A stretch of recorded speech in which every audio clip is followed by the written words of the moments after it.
kahit hindi tayo nagkikita kilala mo na ako. Oo. Kilala kita, Mr. Llanes. Kung gano'n, hindi na ako magpapaligoy-ligoy pa. Nung kailan sinabi ko kay Kiko na kausapin ka, sapagkat gusto ko makasama ka namin Pero nangyari, ininsulto mo na ako, sinusunan mo pa yung mga taga-pier para kalabanin ako. Kailanman na hindi ako nanulsol. Kung may ginawa ko sa mga tao mo, dahil may ginawa rin sila sa akin, yan ay personal ko.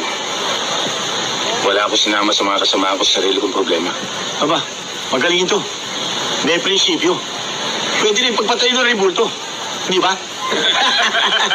Hoy, makinig ka sa sinasabi ni Mr. Llanes. Makakala ko, pumarito siya para makiusap sa'yo. Ang totoo niya, pasalamat at kinakausap ka pa Gating, huwag mo nang bilugin ang ulo ko. Alam kong gusto mong maghari-harian sa pier sapagkat ambisyoso kang tao. Pero hindi mangyayari ang iniisip kong yan. Kung tinalo mo man ang ilan sa mga tauhan ko, huwag mo akalain kalilimutan ko na lamang yan. Kahit nawala sa katuwiran ng mga tao mo? Oo, bakit? Ngayon mo na alam?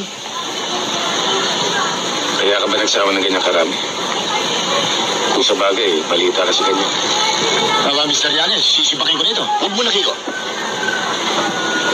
Aabot tayo siya. Kung hindi siya makikinig. Ipinapaalala ko lamang sa'yo na napakaliit mo para kalabanin ako.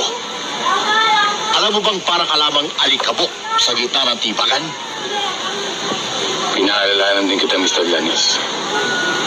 Ang maliit na alikabok ay nakakapuwing at madalas nakakabulag.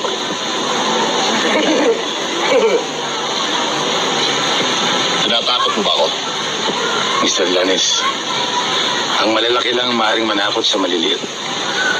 Ito ngayon ang itanim mo sa ulo mo. Walang maaaring kumontra sa ginagawa ko sa pier o saan man!